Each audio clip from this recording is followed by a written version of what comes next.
मुंबईत 2006 साली झालेल्या बॉम्बस्फोट प्रकरणात उच्च न्यायालयाने आज महत्त्वाचा निकाल दिला।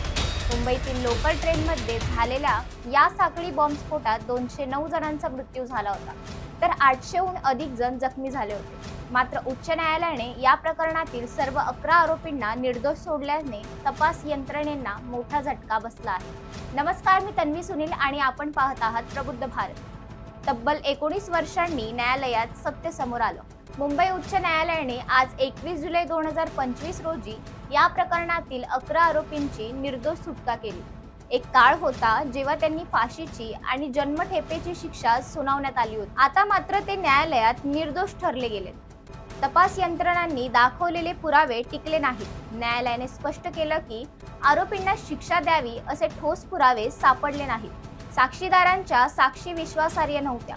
100 दिवसांनी साक्षीदारांना आरोपी ओळखणं शक्य नव्हतं। वापरले गेलेले बॉम्ब ओळखण्यात तपास संस्थेला अपयश आलं।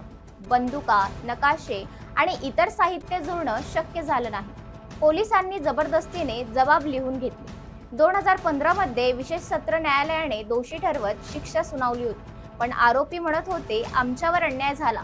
पोलिसांनी जबरदस्तीने जबाब लिहून घेतले। आज हा व्हिडिओ कॉन्फरन्सद्वारे जेलमधून आरोपींनी कोर्टात हजेरी लावली आणि उच्च न्यायालयाने निर्दोष मुक्तता केल्यानंतर या आरोपींनी आनंद व्यक्त केला।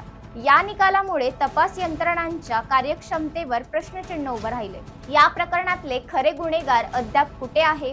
बॉम्बस्फोटात 209 जणांचा मृत्यू झाला होता, तर 800हून अधिक जण जखमी झाले होते। न्यायाच्या प्रतीक्षेत राहिलेल्या या कुटुंबियांना आता काय उत्तर द्यायचं, असा सवाल उपस्थित होत आहे। 2006 मधील मुंबई स्फोट प्रकरणात आजचा निकाल केवळ एका प्रकरणाचा शेवट नाही, ही सुरुवात आहे सत्य आणि न्यायाच्या नव्या शोधाची। तुम्हाला काय वाटतं? कमेंट बॉक्समध्ये नक्की सांगा। अशाच महत्त्वपूर्ण व्हिडिओसाठी पाहत रहा प्रबुद्ध भारत। धन्यवाद।